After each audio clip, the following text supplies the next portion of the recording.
할렐루야. 거룩하고 복된 주님의 날입니다. 주님의 이름으로 여러분들 환영합니다. 우리 다 함께 자리에서 일어나셔서 우리 마음과 뜻과 정성을 다해서 영과 진리로 거룩하신 하나님께 예배드리겠습니다.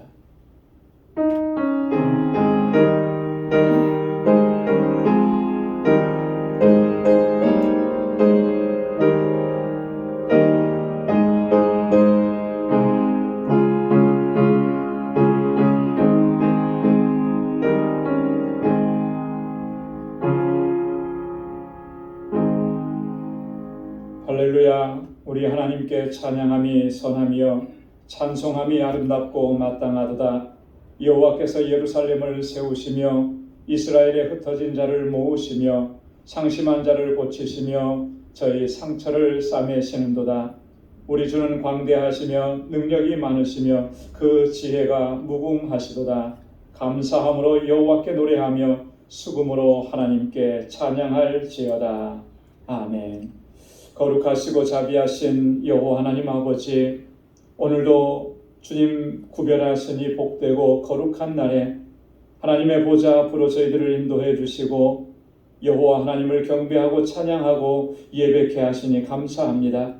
지난 한 주간 동안도 베풀어 주신 그 사랑과 크신 은혜 말로 다 형용할 수가 없습니다.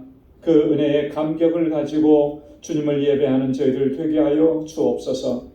우리 안의 허물과 죄악들을 고백하오니 우리 주님의 보혈로 깨끗하게 씻어주시고 정결하게 하셔서 하나님께서 받으시는 참된 예배를 주님께 올려드리는 저희들 되게 하여 주옵소서. 우리의 예배를 받아 주옵시고 예비하신 주님의 은혜와 평강으로 충만하게 채워 주옵소서. 예수님의 이름으로 기원하옵나이다. 아멘. 전능하사 천지를 만드신 하나님 아버지를 내가 믿사오며 그 외아들 우리 주 예수 그리스도를 믿사오니 이는 성령으로 잉태하사 동정녀 마리아에게 나시고 본디오 빌라도에게 고난을 받으사 십자가에 못 박혀 죽으시고 장사한 지 사흘 만에 죽은 자 가운데서 다시 살아나시며 하늘에 오르사 전능하신 하나님 우편에 앉아 계시다가 저리로서 산 자와 죽은 자를 심판하러 오시리라. 성령을 믿사오며 거룩한 공예와 성도가 서로 교통하는 것과 죄를 사하여 주시는 것과 몸이 다시 사는 것과 영원히 사는 것을 믿사옵나이다. 아멘. 자리에 앉으시기 바랍니다. 찬양으로 하나님께 영광 돌리겠습니다.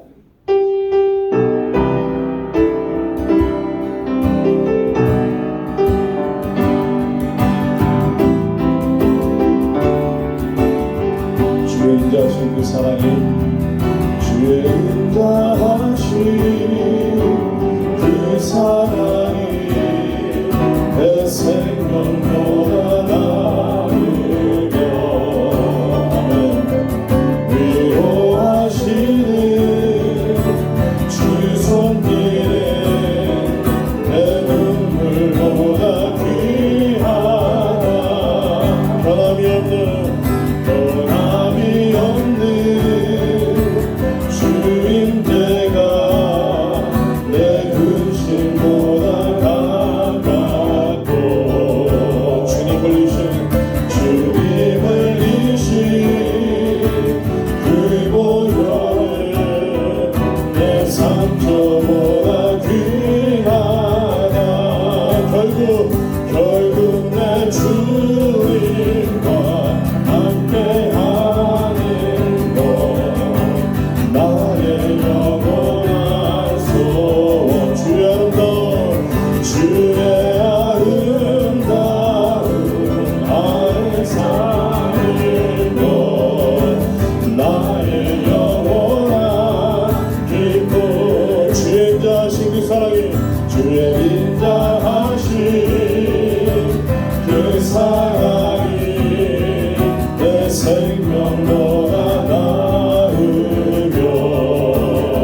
결국 내 주님과 함께 사는 것 나의 영원한 소원 주의 아름다움 안에 사는 것 나의 영원한 기쁨 결국 내 주님과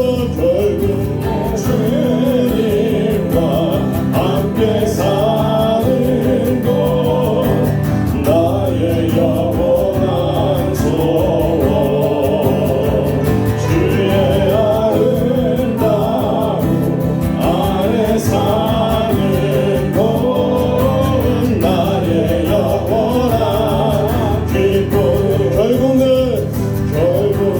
주님과 함께 사는 것 나의 영원한 소원 아멘 아멘 주의 아름다움 안에 사는 것 나의 영원한 기쁨 나의 영원한 기쁨 나의 영원한 기쁨 나의 영원한 기쁨 아멘 아멘 나의 평생에 가장 복된 일은 내가 예수님을 만날 것이라 나의 평생에 가장 잘한 일은 내가 예수님을 주로 섬긴 것이라 이 세상 살 동안 나는 느끼니 너를 범하여서 넘어질 때고 주의 강한 소리 나를 붙드시니 아멘 나는 예수님만 주로 섬기며 살리 나는 주를 섬기는 것에 후회가 없습니다 내가 걸어온 모든 시간 난 주의 은혜니 내가 걸어갈 모든 날도 주만 섬기며 살리 오직 예수 이름 부르며 살아가리라 이것이 나의 간증 이것이 나의 간증이로 이것이 나의 찬송일세 난 사는 동안 끊임없이 물들을 찬송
사랑과 은혜가 충만하시고 자비로우신 하나님 아버지, 지난 한 주간의 삶도 은혜 가운데 항시 복되고 선하신 성길로 인도하여 주시고 말씀 가운데 승리의 삶을 살아가게 해주신 하나님 아버지, 오늘도 거룩한 주님의 보좌 앞으로 저희를 불러 모아 주시어서 저희들 신령과 진정으로 하나님을 찬양하고 경배케 하여 주시니 감사를 드립니다. 모든 것이 하나님의 은혜임에도 지난 삶 가운데 저희들의 연약함과 허물로 인하여 때로는 하나님 말씀에 순종치 못하고 나의 욕망과 이기적인 안목으로 하나님께서 보시기에 합당하지 않은 삶을 살아왔던 적도 있었음을 고백합니다.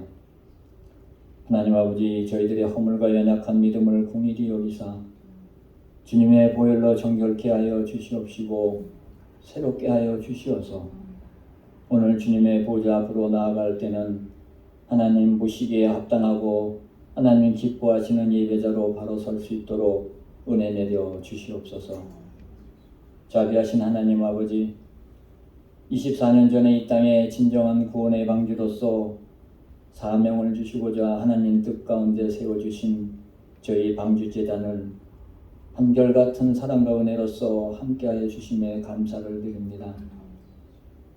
저희들 이 땅과 세계 곳곳에서 죽어가는 많은 영혼들을 구원해 나가는데 헌신하며 나아갑니다. 늘 부족함 없는 저희들 권속들 되게 하여 주시옵시고 한시 권능으로 함께 주시옵소서. 서로를 위로하고 보살피며 주신 사랑으로 하나 되어 이 땅의 진정한 소금과 빛의 역할을 잘 감당해 나아갈 때 오로지 하나님께 영광 올려드리는 방주의 모든 권속들과 제단되게 축복하여 주시옵소서. 은혜로우신 하나님 아버지, 지난 멕시코 단기 선교 가운데 알라메다 방주교회를 통하여 많은 영혼을 구원하고 하나님 아버지께 영광 올려드리게 하여 주심을 감사를 드립니다. 또한 선교지와 선교 현장의 부족함을 보고 느끼고 미흡한 점을 점검케 해주시니 더욱 감사를 드립니다. 모든 것 부족했던 것들, 미흡한 것들 바로 세우고 보완하며 저희들 달려나갈 때 저희들 은혜 주시고 사랑으로 더욱 하나 되게 하여 주시옵소서. 그곳에서 사역하는 선교사님들과 동역자들 더욱더 큰 관심과 사랑의 눈으로 바라보게 하여 주시어서 알라메다 방주교회가 저희들 합심하여 더욱더 굳건히 세워져 나갈 수 있도록 인도하여 주시옵소서. 사랑의 하나님 아버지, 하나님 아버지께서 허락하신 믿음의 기업들을 더욱더 굳건히 붙들어 주시어서 이 어렵고 힘든 세상 속 여러 가지 상황 속에서도 오로지 하나님만을 의지한 채 나아갈 때 하나님께 영광 올려드리는 기업들 되게 하여 주시옵소서. 저희 자녀 손들을 기억해 주시사 저들이 믿음 가운데 살아가게 하여 주시옵시고 늘 하나님을 경외하는 심령을 허락하여 주시사 하나님께 귀히 쓰임받는 자녀들 되게 인도하여 주시옵소서. 저들이 마음의 소원을 강구할 때 귀히 그리어 주시옵시고 선하신 뜻을 담아 저들의 삶 가운데 용납하여 주시옵소서. 이들을 위해 애쓰고 헌신하는 지도교사들 축복하여 주시사 그 헌신과 노력을 귀히 여기사 하늘에 귀하고 복된 것으로 보답하여 주시옵소서. 오늘도 저희를 말씀 앞에 세워주셨습니다. 태어나시는 목사님 성령 충만케 하여 주셔서 말씀이 선포될 때 저희들 마음밭을 기경해 주셔서 주신 말씀이 저희들 심령 가운데 깊이 뿌리를 내리는 귀한 말씀 되게 하여 주시어서 주신 말씀 붙들고 한 주간의 삶을 살아갈 때 늘 승리하는 삶을 살아갈 수 있도록 귀하고 복된 말씀 되게 하여 주시옵소서. 오늘도 예배 가운데 성령님의 임재를 체험하며 기쁨 가운데 하나님을 예배하는 복된 이번 시간 될 수 있도록 인도하여 주시옵소서. 감사하며 우리를 구원하신 예수님의 이름으로 간절히 기도드리옵나이다. 아멘.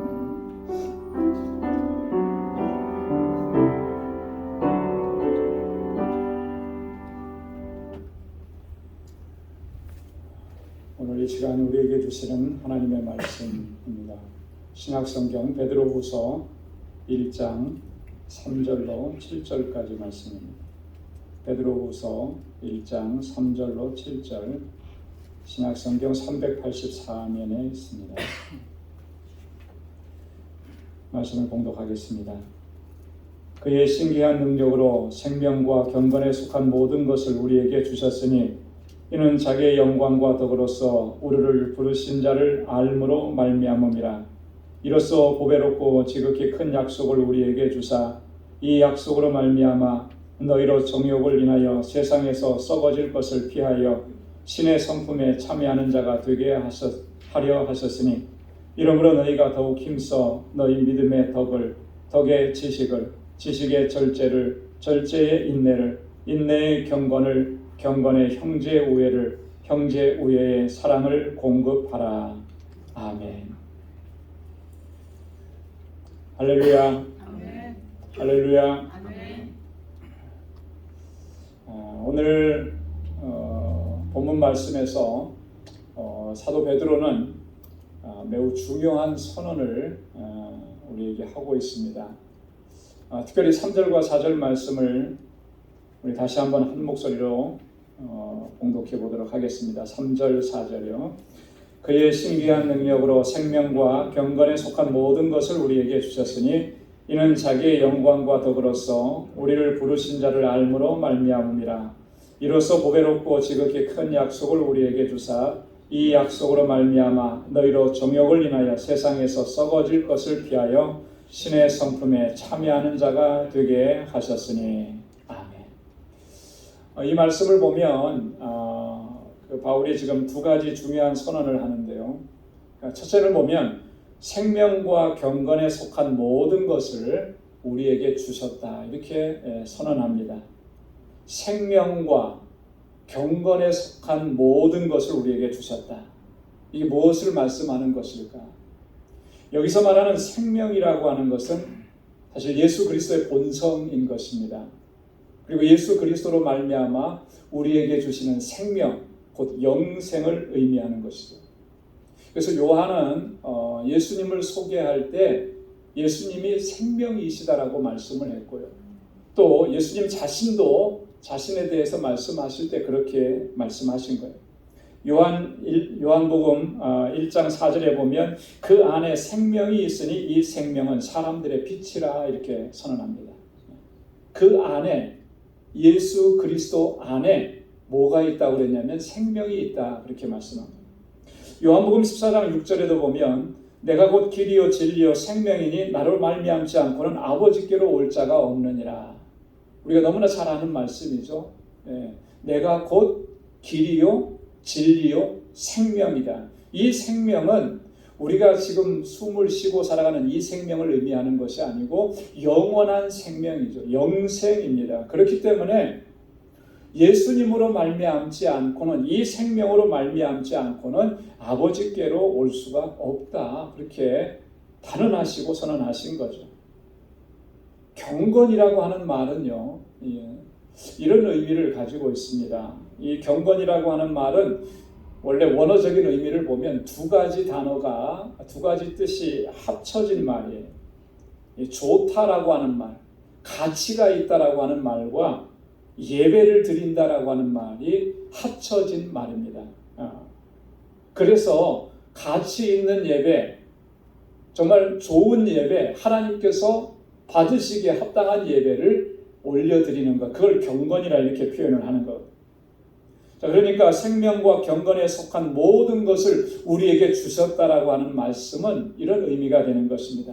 예수 그리스도께서 우리 안에 생명, 즉 영생을 허락해 주셔서 우리들로 하여금 하나님을 온전하게 예배할 수 있게 하셨다라고 하는 거예요. 여러분, 하나님께서 우리에게 주신 그 생명으로, 예수 그리스도로 말미암은 그 영생으로 하나님을 온전히 예배할 수 있게 되었다. 여러분, 이게 얼마나 귀하고 값진 일인지 모릅니다. 말로 형용할 수 없는 은혜고 축복인 거예요. 사도 베드로가 지금 첫 번째로 선언하는 것이 바로 이 부분인 것입니다. 예수 그리스도로 말미암아 우리에게 생명을 주시고 영생을 주신 것은 단순히 우리가 뭐 천국에 가서 영원토록 살게 된다 그런 의미가 아니고요. 그 주님께서 주신 생명으로 하나님을 온전히 예배할 수 있게 하신 것이다. 베드로가 지금 그것을 선언하는 것입니다. 그리고 두 번째로 선언하는 건 뭐냐면 보배롭고 지극히 큰 약속을 주셨다라고 선언합니다. 보배롭고 지극히 큰 약속.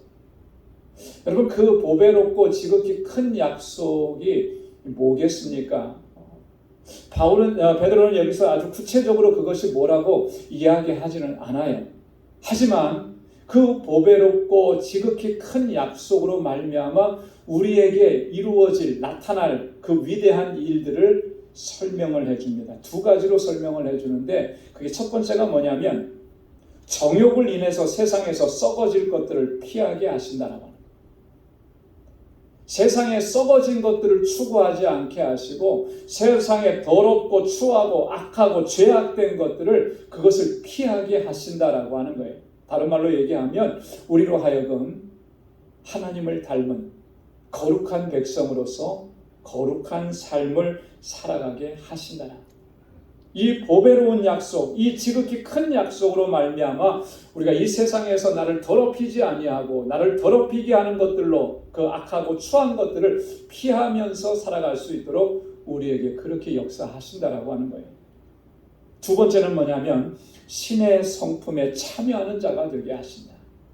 이 약속 때문에, 이 약속으로 인해서 우리가 신의 성품, 하나님의 성품에 참여하는 자가 되게 하신다. 여러분, 얼마나 놀랍습니까? 우리가 하나님의 성품에 참여하는 그런 삶을 살아갈 수 있게 되는 것. 너무나 감격스러운 말씀인 거죠. 이 보배롭고 지극히 큰 약속으로 말미암아 우리 가운데 이와 같이 놀라우신 역사를 이루신다라고 지금 베드로가 선언하고 있는 것입니다. 저는 개인적으로 언젠가도 말씀을 드린 것 같은데 성경에 나오는 인물 가운데 가장 부러운 사람이 두 사람이 있었습니다. 그 두 사람이 누구냐면 아브라함과 모세예요. 왜 아브라함과 모세가 부러우냐 하면 이런 이유 때문에 그런 것입니다. 하나님께서 아브라함을 뭐라고 칭하셨냐면 나의 벗이라 칭하신 거예요. 하나님께서 아브라함을 친구로 여겨주신 거예요. 그러면서 그 하나님의 심중에 있는 말씀들을 다 아브라함에게 말씀을 해주신 거예요. 정말 그런 하나님과 나와의 관계가 그런 삶이 된다면 얼마나 참 감격스러울까, 얼마나 기쁠까. 그래서 아브라함이 참 부러웠거든요. 또 모세가 부러운 이유는 그거예요. 하나님께서는 모세를 향해서 말씀을 하시는데 모세는 내가 저와 대면해서 말했다 이렇게 말씀합니다. 여러분 어떻습니까? 지금 신앙생활을 하면서 하나님의 음성을 직접적으로 들어보신 경험이 있습니까? 하나님께서 여러분들에게 뭐라고 말씀을 하시던가요? 얼마 전에 존 파이퍼 목사님의 책을 읽다가 그런 장면을 읽었습니다.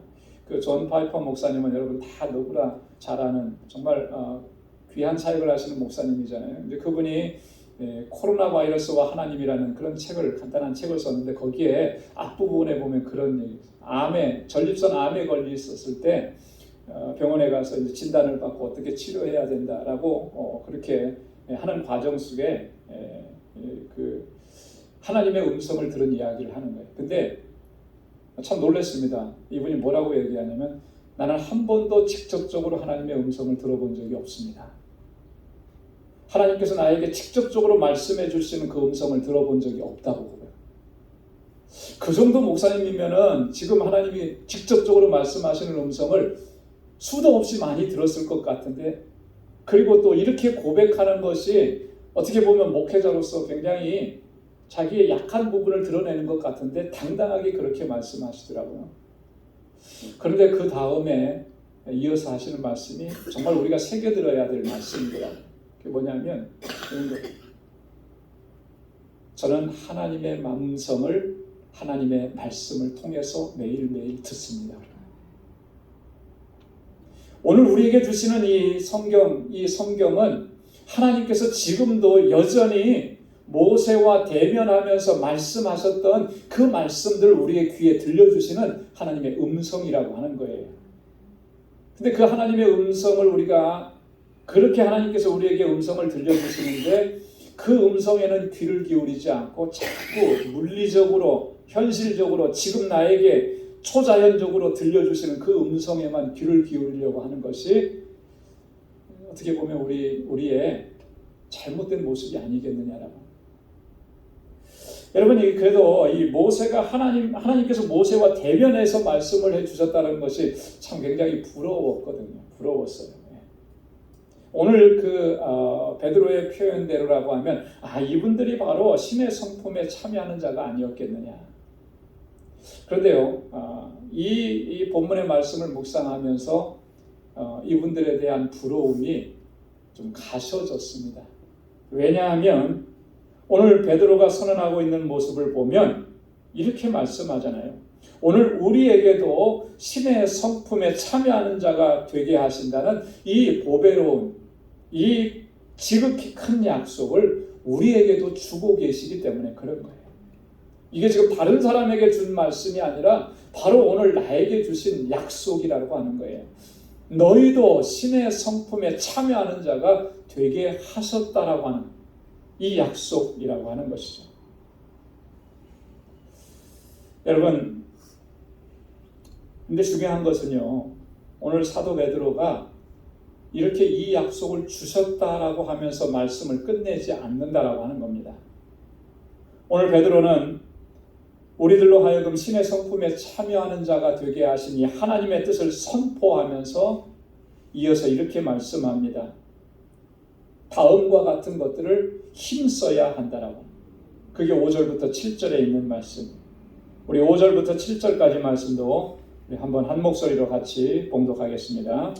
이러므로 너희가 더욱 힘써 너희 믿음의 덕의 지식을, 지식의 절제를, 절제의 인내를, 인내의 경건을, 경건의 형제 우애를, 형제 우애의 사랑을 공급하라. 아멘. 자, 5절 말씀에 보면 뭐라고 시작하냐면 이러므로 그렇게 얘기해요. 이러므로라고 하는 말이 무슨 말이겠습니까?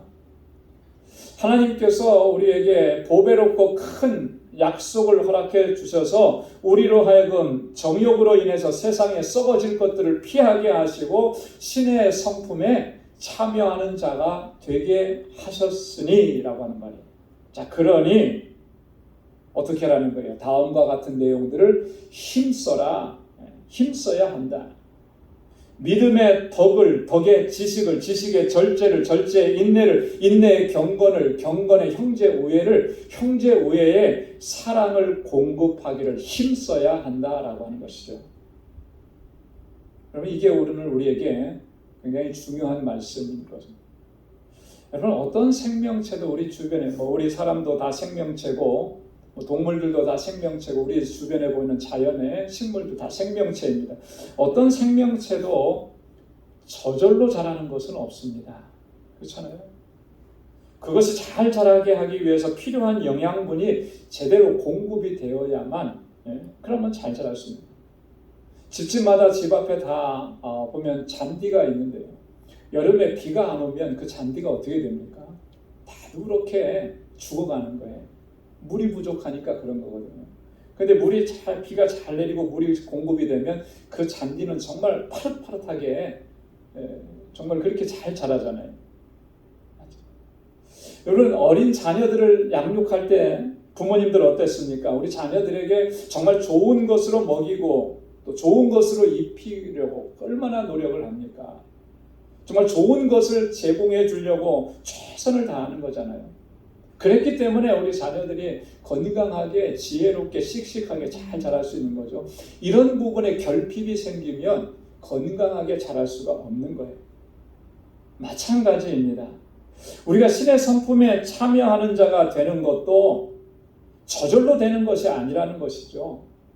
그 약속을 우리에게 주셨지만 그 약속대로 우리의 삶 가운데 이루어지려고 하면 그에 필요한 요소가 있다라고 하는 거예요. 그게 바로 오늘 5절에서 7절까지 말씀해 주신 그 내용들이라고 하는 거죠. 믿음은 기본 전제입니다. 하나님께서 우리에게 믿음을 주셨습니다. 주 예수 그리스도를 믿는 그 믿음은 하나님께서 우리에게 선물로 주신 거예요. 기초와 같은 것입니다. 이후에 덕과 지식을 쌓아가야 되는 것이고 절제와 인내를 쌓아가야 되는 것이고 경건과 형제 우애를 쌓아가야 되는 것이고 그 마지막에는 사랑을 쌓아가야 한다라고 하는 거예요. 이건 마치 뭐와 같으냐면 집을 지을 때 벽돌을 한 장 한 장 쌓아 올리는 것, 그것과 같은 거예요. 여러분, 이 벽돌을 쌓아가지 않으면, 제대로 쌓아가지 않으면 집을 지을 수가 없는 것이죠. 마찬가지인 거예요.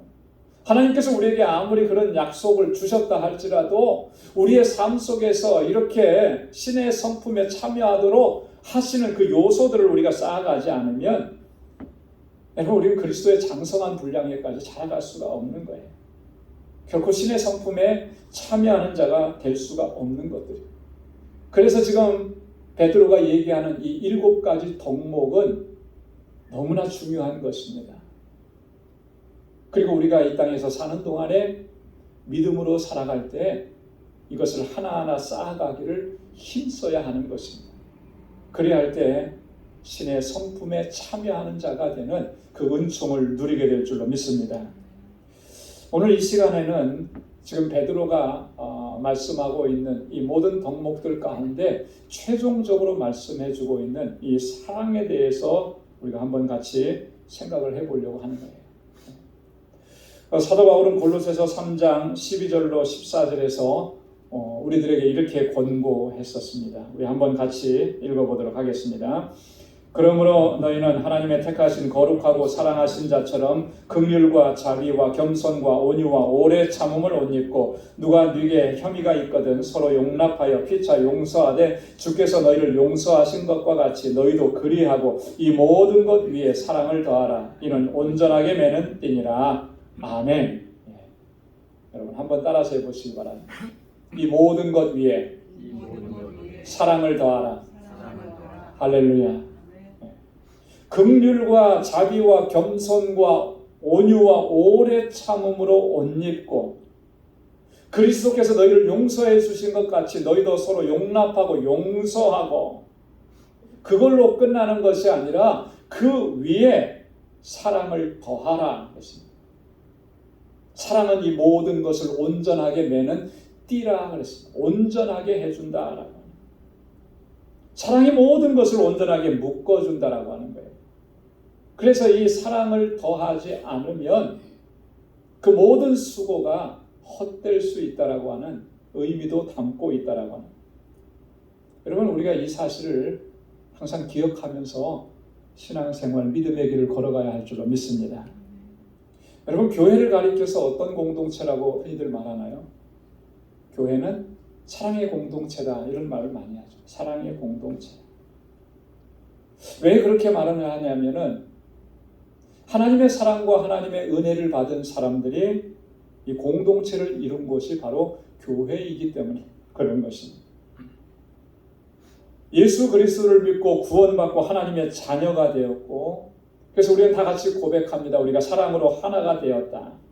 그래서 형제와 자매고 가족이다 이렇게 우리가 서로 고백하는 것이죠. 그랬기 때문에 이것이 교회이고 이 교회는 사랑의 공동체라고 합니다. 자, 그렇기 때문에 여러분 보십시오. 사랑의 공동체인 이 교회 안에서 사랑이 없다면 그것은 더 이상 신앙 공동체 교회라고 말할 수가 없다라고 하는 거예요.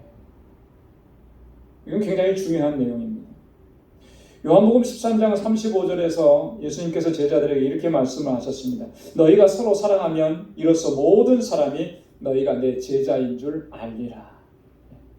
너희가 서로 사랑하면 모든 사람들이 너희가 내 제자인 줄 알리라. 얼마나 착하게 살았느냐, 얼마나 큰 업적을 남겼느냐, 얼마나 성공했느냐 이걸 보고 너희가 내 제자인 줄 알 것이다 이렇게 말씀하시지 않고요. 너희가 서로 사랑하면 그 사랑하는 모습을 보고 세상의 사람들은 너희가 예수님의 제자라는 것을 알게 됩니다. 이걸 지금 교회에 적용해 보면 어떤 겁니까? 교회 안에서 이 공동체 안에서 서로 사랑하고 서로를 위해주고 서로를 아껴주고 서로를 보살펴주고 정말 그 사랑으로 충만한 모습이 세상 밖으로 보여지게 되면 사람들은 그제서야 저기가 정말 교회가 맞구나, 진짜 교회구나, 이렇게 생각합니다. 여러분, 사랑이 빠진 교회에는 분쟁과 다툼, 싸움, 그래서 결국은 나누어지고 찢어지는 이런 역사들만 반복되는 거예요. 참으로 안타까운 그런 일들이 이 많은 교회와 그리스도인들 가운데서 나타나고 있다라고 하는 것이 오늘 우리의 현실이에요. 사랑을 점점 잃어가고 있다라고 하는 것이죠. 사랑과 위로와 평안을 얻어야 할 교회 안에서 오히려 고통과 아픔과 상처를 입고 교회 공동체를 떠나는 일들이 얼마나 많이 일어나고 있느냐라고 하는 거죠. 이건 너무나 심각한 현상이라는 것이죠. 사도 베드로는 우리에게 그렇게 권고했습니다. 예수 그리스도를 본받아 그리스도에게까지, 그에게까지 자라가야 한다라고. 그런데 가장 중요한 핵심 가치인 사랑을 잃어버렸다는 것. 그로 인해서 우리는 그리스도를 닮아가지 못하고 있다라고 하는 것. 이게 얼마나 비참한 현실이냐라고 하는 거예요. 그건 마치 이런 것과 같아요. 성장선이 잘려진 것과 같은 거예요. 우리 어린아이들이 자랄 때 성장판이라고 하는 게 있죠. 이 성장판이 다치게 되면 이게 굉장히 아이에게는 치명적인 거죠. 자라가지를 못하는 거예요. 그런 모습이지 않느냐라고. 우리가 영적으로 성장하지 못하고 영적으로 자라가지 못하고 그리스도의 장성한 분량에까지 자라가기를 소망하지 않고 이렇게 교회 생활을 평생 해오는데, 그래서 결국은 우리가 정말 영적으로 성장하지 못하는, 아직도 어린아이와 같은 상태를 벗어나지 못하는 이런 모습, 그 원인이 뭐냐? 사랑을 잃어버렸기 때문이라는 거예요. 진정한 사랑을 잃어버렸어요. 여러분, 사랑을 잃어버린 공동체는 더 이상 소망이 없습니다. 사랑이 없는 공동체는 더 이상 하나님의 교회일 수가 없는 거예요. 요한계시록 3장에 나오는 4대 교회처럼 살아있다라고 하는 이름은 가졌으나 실상은 죽은 자와 같은 그런 모습일 수밖에 없는 것입니다. 사도행전에 보면 예루살렘 초대교회가 나옵니다. 이 예루살렘 초대교회는 매우 특별함을 많이 가지고 있었던 그런 교회이죠. 근데 그 중에서도 가장 두드러진 특징이 뭐냐면 사랑으로 충만한 공동체였다라고 하는 거예요. 사랑이 넘치는 교회였다라고 하는 거예요. 이 초대 공동체, 이 예루살렘 교회 안에는 너와 나의 구분이 없었습니다. 네 것 내 것의 구분이 전혀 없었다라고 합니다. 사도행전 4장 32절에 보면 믿는 무리가 한 마음과 한 뜻이 되어 모든 물건을 서로 통용하고 제 재물을 조금도 제 것이라고 하는 이가 하나도 없더라, 이렇게 기록. 믿는 무리가 함께 모였는데 모두가 한 마음과 한 뜻이 되었다라고 하는 거예요. 모든 물건들을 서로 통용하고 이거 내 것하고 이렇게 주장하지 않고 함께 나눈다라고 하는 거죠. 그래서 그 결과가 어떻게 나타났느냐 하면 4장 34절 35절에 보면 그 중에 핍절한 사람이 없으니 이는 밭과 집 있는 자는 팔아 그 판 것의 값을 가져다가 사도들의 발 앞에 두며 저희가 각 사람의 필요를 따라 나눠주리더라. 자기가 가지고 있는 것들을 팔아서 사도들에게 가져오면 사도들은 그것을 필요한 사람에 따라서 나누어 주는 거예요. 그래서 그 공동체가 핍절함이 없어요. 부족함을 겪는 사람이 없다라고 하는 것이죠. 한 마음과 한 뜻이 되어서 서로를 돌아보고 서로를 살피고 서로를 배려하는 이 진정한 사랑의 공동체, 바로 초대 예루살렘 교회였다라고 합니다. 많은 교회들이 지금도 우리 초대교회로 돌아가자 이렇게 외칩니다. 이 초대교회로 돌아가자라고 부르짖었을 때 그 핵심적인 요소 가운데 하나가 뭐냐면 바로 이 사랑의 공동체로 회복되어져야 한다라고 하는 그 말씀인 거예요. 왜 그렇습니까? 사랑의 공동체로 회복되지 않으면 교회로서의 사명을 온전히 감당할 수가 없기 때문에 그런 거예요. 요한계시록 2장에 보면 예수님께서 소아시아 7교회에 주신 말씀들이 있는데 그 첫 번째가 에베소 교회에게 주신 말씀입니다. 요한계시록 2장 3절로 4절에 이렇게 엄중하게 경고를 보내시는데요. 한번 같이 읽어보도록 하겠습니다. 그러나 너를 책망할 것이 있나니 너는 처음 사랑을 버렸느니라. 그러므로 어디서 떨어진 것을 생각하고 회개하여 처음 행위를 가지라. 만일 그리하지 아니하고 회개치 아니하면 내가 내게 임하여 내 촛대를 그 자리에서 옮기리라. 촛대를 옮기시겠다라고 주님께서는 엄중하게 경고하시는 겁니다. 왜 그렇게 하시는 겁니까? 네가 처음 사랑을 버렸기 때문에 그렇다. 처음 사랑. 내가 처음 사랑을 버린 것, 그것이 어디에 떨어져 있는지 그거 생각하지 아니하고 회개하지 않으면 내 촛대를 옮겨버리시겠다고 주님께서 엄중하게 경고하시는 거예요. 여러분, 그래서 이 사랑을 회복한다라고 하는 것이 너무나 중요한 핵심적인 요소인 것입니다. 오늘 그래서 사도 바울은 맨 마지막의 덕목으로 사랑을 공급하라 이렇게 말씀합니다. 여러분, 사랑을 공급하라고 했는데 그 사랑이라는 것이 구체적으로 어떻게 정의할 수 있겠습니까? 굉장히 어렵게 우리는 많이 생각할 수 있는데요. 저는 좀 간단하게 좀 생각을 해봤으면 좋겠어요. 사랑하라고 하니까 대단하게 막 크고 위대한 거 이런 거 많이 생각하는데 사랑은 물론 그것도 필요하겠죠. 그러나 사랑은 아주 작은 것에서부터 시작을 하는 거예요. 그래서 사랑은 여러분 관심입니다. 관심. 한번 따라서 해보시기 바랍니다. 사랑은 관심입니다. 관심이에요. 관심. 그래서 어떤 분이 그런 얘기를 하더라고요. 사랑의 반대는 미움이 아니라 무관심이다 이렇게. 굉장히 핵심적인 내용을 말씀을 해주고 여러분, 나와 함께하는 형제와 자매들에 대한 관심, 그것이 사랑의 시작인 거예요. 관심이 없는 곳에는 결코 사랑이 일어나지가 않는 것입니다. 예수님께서 말씀하셨죠. 내 이웃을 내 몸과 같이 사랑하라. 내 몸과 같이 사랑하라. 다들 이것 때문에 고민을 굉장히 많이 하시더라고요. 어떻게 내 몸처럼 사랑할 수 있을까? 이거 도저히 우리가 그렇게 할 수 없는 명령이다. 그래서 아예 포기를 해버리는 거예요. 왜? 지금 나의 모습을 보니까 내 몸처럼 사랑할 수 있는 자신이 없거든요. 근데요, 여러분 한번 생각해 보십시오. 내 몸처럼 사랑할 수 있는 자신이 없는 게 아니고 사실은 관심이 없는 거예요. 관심이. 내 이웃에 대해서, 형제에 대해서 관심이 없는 거예요. 그러니까 이 말씀이 불가능한 것으로 우리가 여겨지는 것이죠. 여러분, 관심에서부터 사랑은 시작되는 것입니다. 한번 돌아보십시오. 우리의 모습을. 나는 지금 우리의 함께하는 지체들을 저들에게 얼마나 관심을 가지고 있나. 우리 교회가 무지막지하게 큰 교회여서 신앙생활 하면서도 얼굴 한번 보지 못하는 이 같은 교회 이름 안에 있는 그런 신앙생활 하는 그런 거 아니잖아요. 자, 그런데도 여러분 보십시오. 여러분들이 우리 공동체 안에 있는 식구들 이름을 다 아신다고? 다 아십니까?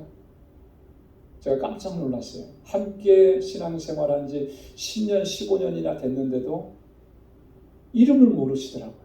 이름을 몰라요. 너무나 충격을 받았습니다. 나와 함께하는 공동체, 지체, 그 사람의 이름도 모르는데, 이름을 알려고도 관심도 갖지 않았는데 내가 하나님 앞에 기도하는 거, 그게 무슨 의미가 있겠느냐라고 하는 거예요. 나와 함께 신앙생활하는 사람들에게 대한 조그만 관심도 없는데 저가 어떤 어려움에 있는지, 저가 무엇을 놓고 기도하는지, 저 사람이 무슨 계획을 갖고 있는지, 그 집에 어떤 일들이 있는지 전혀 관심이 없는데, 뭐 때문에 아파하고 뭐 때문에 고통스러워하는지 전혀 관심이 없는데, 그러면서 하나님 앞에서는 내가 간절하게 기도한다고 그 기도가 과연 하나님께서 기뻐 받으시는 기도가 될 것인가? 여러분, 지난 주일에도 말씀을 드렸던 것처럼요, 이 시대의 풍조가 어떤 거라 그랬습니까? 5가지를 말씀을 드렸었잖아요. 그 중에 하나가 뭐예요? 이기적인 거예요. 개인주의라고 하는 거예요. 여러분, 개인주의는요, 다른 사람에 대해서 관심이 별로 없습니다. 관심 안 가져요. 오직 관심은 나에게만 있는 거예요. 나의 유익에만 있는 것입니다. 여러분, 오늘 우리가 시대의 풍조를 따라가지 않는다고 자신 있게 얘기할 수 있을지 모르지만 이러한 모습들이 벌써 우리가 이 시대의 풍조에 우리가 따라가고 있다라고 하는 거예요. 교회 안에서조차도 누군가가 나에게 관심 갖는 것도 싫고 또 나도 그러니까 누군가에게 관심 안 갖고 그냥 예배만 잘 드리고 그냥 가면 된다. 여러분, 이거 대단히 잘못된 생각인 거예요. 그렇게 신앙생활하고 그렇게 믿음 생활하면요, 우리가 영적으로 자라갈 수가 없습니다. 오늘 사도 베드로를 통해서 우리에게 주신 말씀이 뭐예요? 우리에게 신의 성품에 참여하는 자가 되게 하시는 놀라운 약속을 허락해 주셨는데, 그렇게 될 수 있기 위해서는 이러한 덕목들을 쌓아가야 된다라고 했잖아요. 그리고 마지막 최종적으로 사랑을 공급하라고 했지 않습니까? 이 사랑의 시작은 관심입니다. 그리고 배려입니다. 배려한다라고 하는 말은 이런 거죠. 관심을 가지고 보살펴주고 도와주는 거예요. 그 사람에게 뭐가 필요한가? 필요한 도움은 뭔가? 여러분, 이게 사랑이라고 하는 거예요. 상대방으로 하여금 편안한 마음을 갖게 하는 이것이 배려의 마음인 것입니다. 그의 마음에 무거운 짐을 덜어주려고 하는 것이 그게 배려인 거예요. 상대방을 먼저 생각해주는 마음, 그게 배려인 것이죠. 저는 이 뉴욕 방주교회로 부임해 오기 위해서 이사할 때 그 기억을 잊을 수가 없습니다. 아마 죽을 때까지 잊혀지지가 않을 것 같아요. 제가 미네소타에서 이곳으로 이사 올 때 26피트짜리 무빙 트럭에다가 짐을 다 싣고 그 뒤에다가 승용차 하나를 달고 그렇게 운전하고 2박 3일 동안 왔잖아요.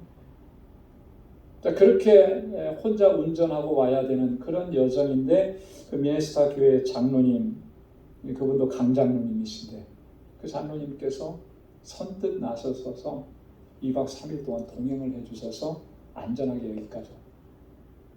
본인의 시간을 2박 3일이라고 하는 큰 시간이죠. 그 시간을 다 하려 해서 이 먼 여정을 함께 동행해 준 거예요. 그 배려인 거예요.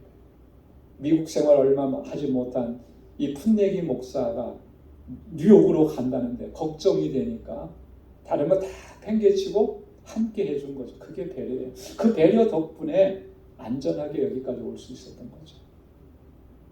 생명부지의 땅인 이 뉴욕에 도착했을 때 그때 우리 방주교회 식구들이 정말 저희 가족들을 따뜻하게 맞아주셨던 거, 그거 결코 잊을 수가 없습니다.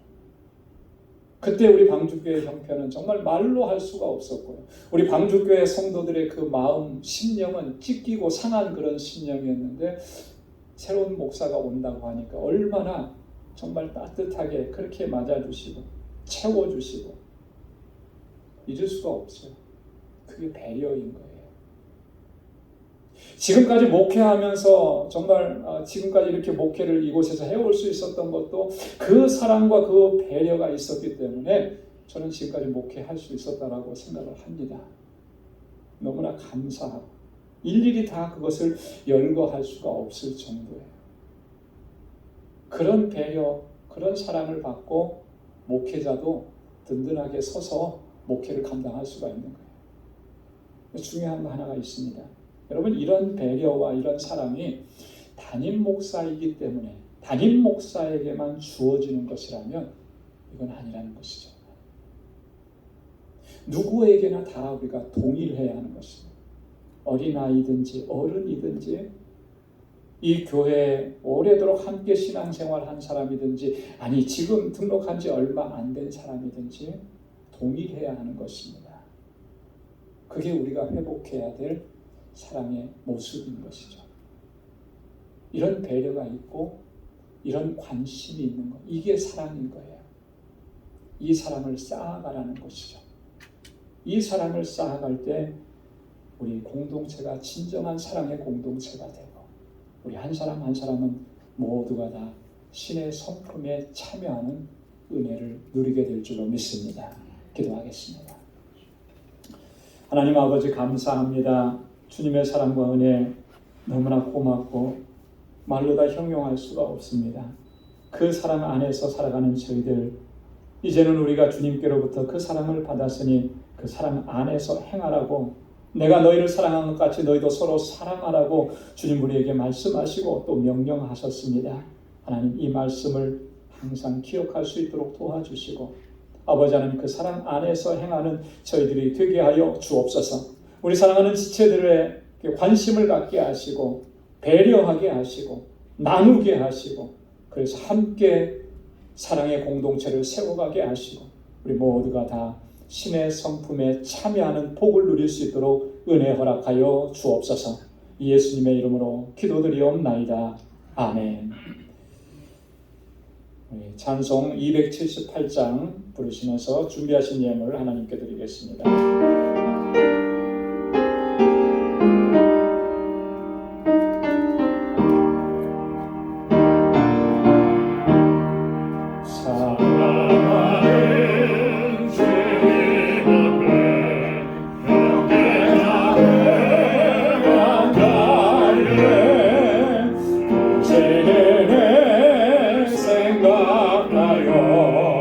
즐거운 찬송을 내 주 예수 오늘마다 모든 사랑 내 몸같이 말랑긴 심 위로하고 진심으로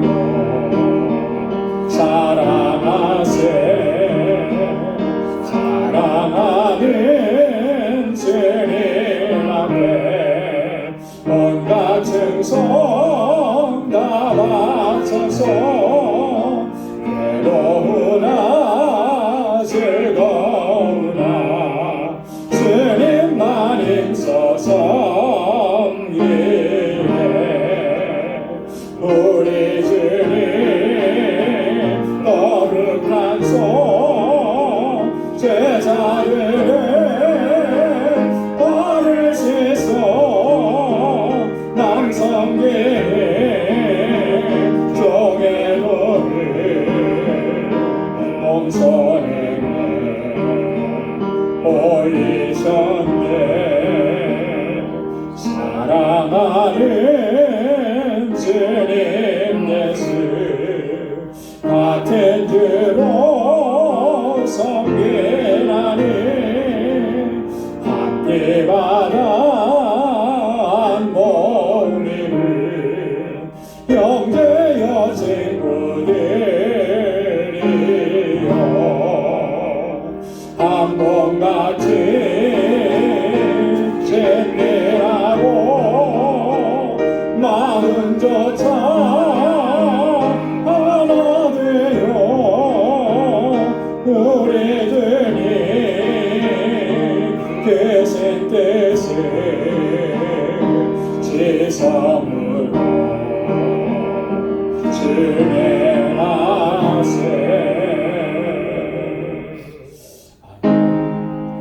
나가신 모든 것 다 주의 것이니 그 많은 귀한 선물을 아쉽게 바치네.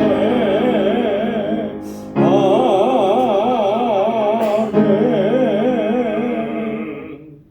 은혜로우신 아버지 하나님, 자비하신 하나님, 오늘도 거룩하고 복된 이 날에 하나님을 경배하며 예배하는 자리로 불러주시고 우리 마음을 다하고 힘을 다하여 하나님을 예배케 하시고 찬양케 하시니 감사합니다.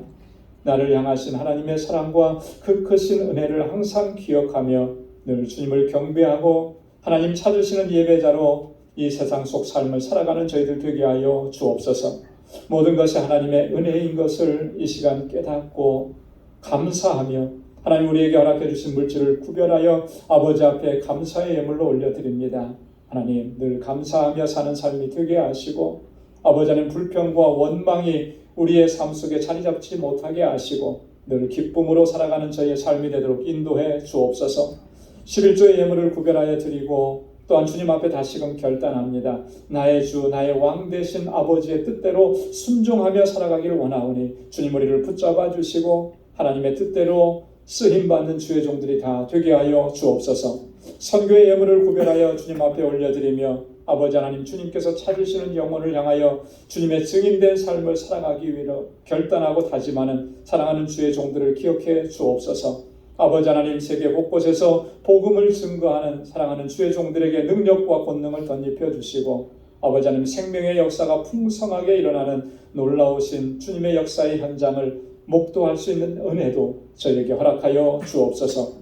건축 예물을 주님 앞에 구별하여 드리며 주님의 몸된 교회를 위해서 눈물로 기도하고 또 사랑의 수고를 아끼지 않는 그 귀한 손길들마다 하나님 은혜를 더하여 주옵소서. 우리 방주교회가 정말 진정한 믿음의 공동체요 또 아름다운 사랑의 공동체로 견고하게 서가게 하옵소서.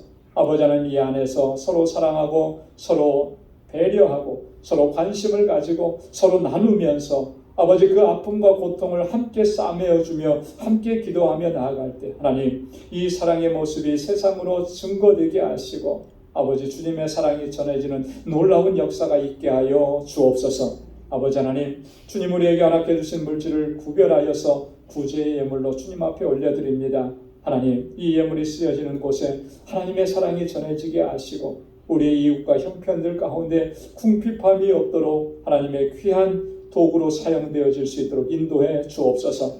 복에 근원된 삶을 살아가는 우리 방주 권속들이 되게 하여 주옵소서. 또 한 주간의 삶을 주님께 의탁하오니 하나님 저희의 걸음걸음이 하나님의 은혜로 가득한 삶이 되게 하시고 하나님의 사랑을 나누기에 부족함이 없는 복된 삶이 되게 하시고 또 저들의 가정과 직장과 생업의 터전에 하나님의 놀라우신 평강으로 덧입혀 주옵소서. 감사하며 예수님의 이름으로 봉헌 기도드리옵나이다. 아멘. 우리 전후좌우에 계신 분들과 함께 인사 나누시기 바랍니다. 샬롬 주님의 평강이 함께 하길 바랍니다. 사랑합니다. 축복합니다. 지난 한 주간 동안 참 많이 무더웠는데 건강하셨지요? 우리 같이 인사 나눠주시고요.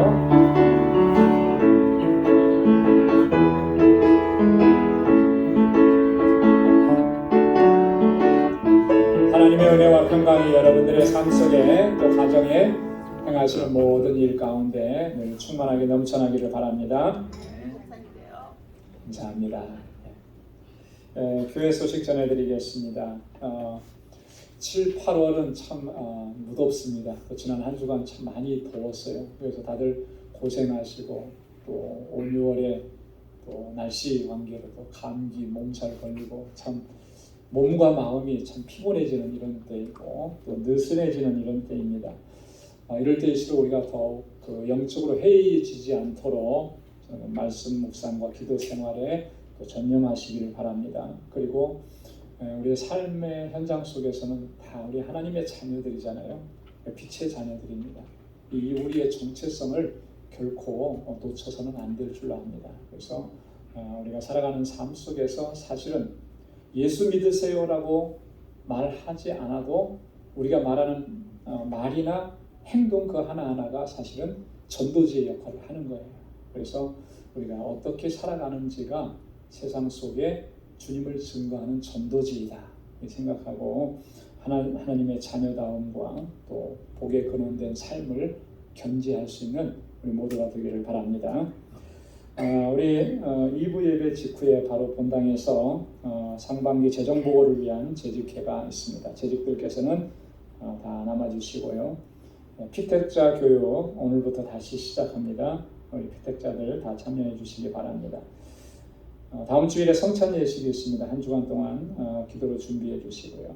우리 정경화 선교사님 그 수술 받는 과정을 위해서 기도 부탁을 드렸었는데 수술이 잘 맞춰졌다고 하는 그런 소식을 들었습니다. 그리고 이 종양도 거기에 그 암으로 발전하지 않고 그래서 잘 제거했다고 말씀을 들었습니다. 그래서 온전하게 회복되어져서 선교지로 귀임하실 때까지 여정 하나님 지켜주시도록 계속 기도해 주시고요. 우리 니카라과 김인선 선교사님, 신은선 선교사님 선교 편지 보내오셨는데 여러분 자세하게 읽어보시고 함께 기도해 주시기 바랍니다. 그리고 저희 교회에서 후원하고 있는 IT 신학교 점심 식사 우리 박창원 선교사님께 후반기 사역비 저희들이 전달해 드렸습니다. 8월부터는 우리 친교봉사가 제1구역에서 수고해 주시겠습니다.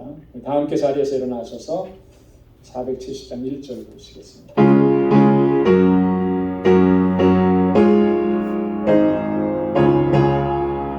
내 평생에 가는 길 순탄하여 내 산잔한 강 같은지 큰 바로 서고 어렵든지 나의 영혼은 늘 변하다 내 영혼 평안해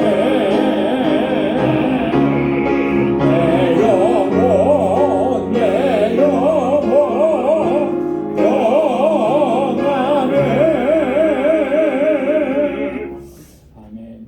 이제는 우리 주 예수 그리스도의 무한하신 은혜와 하나님 아버지의 크고 놀라우신 사랑과 성령의 위로 교통 충만하심의 역사가 신의 성품에 참여하는 자로 주님께서 우리에게 베풀어 주신 그 사랑으로 사랑하고 섬기고 위해서 기도하고 배려하고 나누며 살아가기로 결단하는 우리 방주의 모든 믿음의 권속들과 또 저들의 가정과 직장, 생업의 터전과 학업 위에 이제로부터 영원까지 함께 하시기를 간절히 축원하옵나이다. 아멘.